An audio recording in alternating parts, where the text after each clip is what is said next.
Tell the story about the drinking story with Andre the Giant. You were the official bottle cap counter.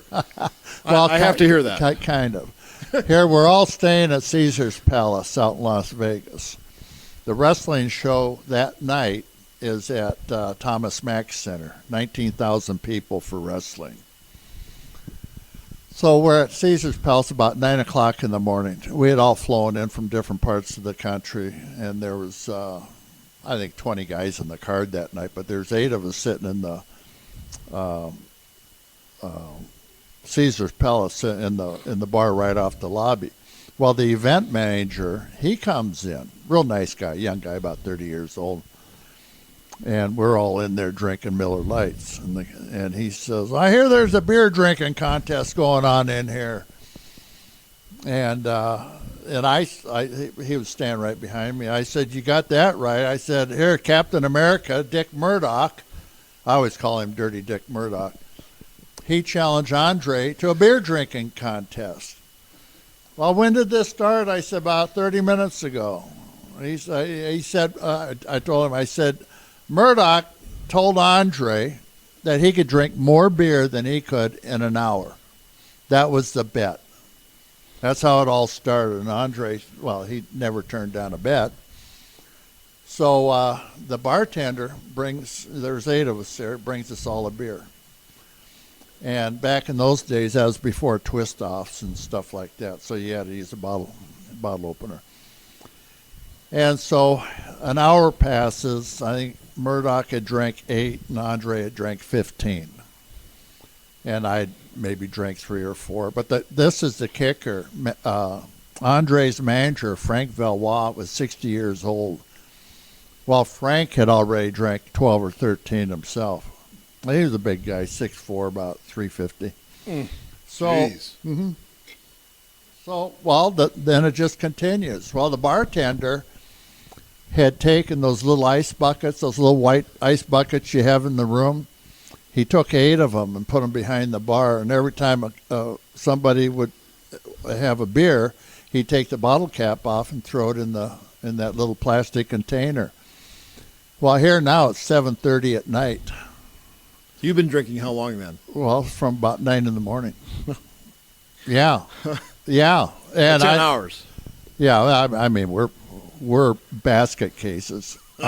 So he counted them up because the contest went from an hour to infinitely. It was ridiculous. Yeah. So Andre had 116 bottle caps in his bucket. 116. Yeah, beer. Frank Valois, Andre's manager, had like 65. And understand, he's 60 years old. And then I can't remember who was third, but it wasn't Murdoch. It was somebody else. And so I think Captain Lou Albano was there, Dino Bravo was there, and a few, I can't remember. Were they drinking as well? Oh, yeah, everybody. They were all in? Okay. Oh, yeah. Yeah, we were all at 8 of us. One happy camper. Yeah. So anyway, I think I had 44 bottle caps. Murdoch, the one that started the whole fiasco, had like 38, 40. Last. I don't think he had 40. Dead last. Yeah, and the Captain Albano, he quit after 30 and went straight to vodka. And because he was a hardcore alky. And so we're all sitting there eating these 5-6 ounce steaks, those breakfast steaks. I don't know. I mean, we must have ate 100 of them. I mean, it was outrageous. Yeah. So anyway, Andre had 116 bottle caps in his basket. So I mean, in that time, that's got to be a world record. If it's not, it's pretty close. 116 bottles of beer, and you still have to show up that night for the wrestling extravaganza. Well, Arnie Skolin was the event manager that night. He was old man McMahon's right-hand man. We get there 8:15. No, 7:45, because it was a TV shoot.